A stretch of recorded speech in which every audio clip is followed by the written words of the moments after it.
From the very beginning, the iPad was designed to be very powerful, very capable, but also remarkably simple to use. So our goal was to take all the amazing things that you can do with a full-size iPad, but pack them into a product that is so much smaller. And that's what we did with the new iPad mini. One of the things that makes iPads so incredible is that there's almost no end to what you can do with it. So when we decided to make the iPad mini, we wanted to make sure it had all the features that make iPad so magical. We began with a display that has the same resolution as the iPad 2. So all your apps and content look and work the same way. And at 7.9 inches, it's small enough to fit in one hand, but it's still large enough to give you that rich, immersive iPad experience. It has a dual-core A5 chip for fast, fluid performance, both FaceTime and iSight cameras. It gets a full 10 hours of battery life, and it runs more than 275,000 apps made just for iPad. These aren't scaled-up phone apps.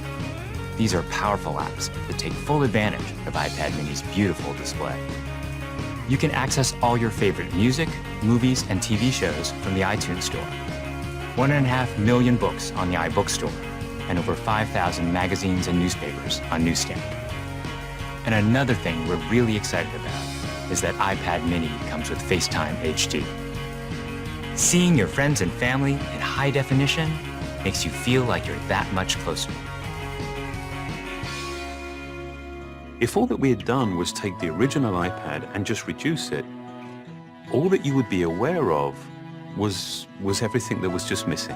That there is inherent loss in just reducing a product in size. And what we did was we went back to the very beginning and we took the time to design a product that was a concentration of, not a reduction of the original.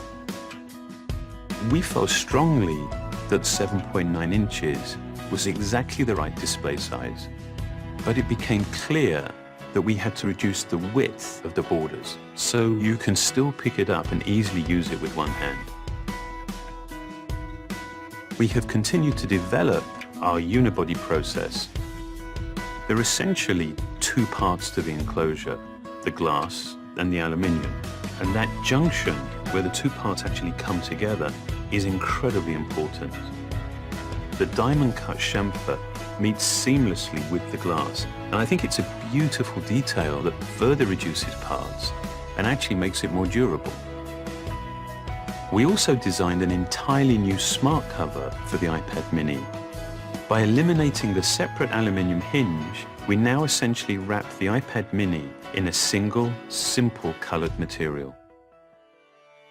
The biggest challenge that we faced was incorporating all of these great features in a much smaller and lighter device. In order to do this, every part had to be custom designed, starting with the display. The glass on the front and back are only 0.2 millimeters thin. The touch subsystem is a mere 0.12 millimeters thin. It weighs half as much as any we've ever done before. Beyond the screen, we took some dramatic steps to maximize interior space. It has the largest and thinnest single-cell battery we've ever designed. We designed a smaller motherboard to house the powerful A5 chip and built in the new, smaller Lightning connector. We also redesigned the iSight and FaceTime HD cameras, and they allow you to take amazing photos in HD video. We've been able to build all of this technology into a device that is only 0.68 pounds and 7.2 millimeters thin. All of these efforts combine to make a product that is incredibly thin and light and has absolutely remarkable levels of fit and finish. And I think the result is an extraordinary iPad, one that will be used in so many different places, in so many different ways.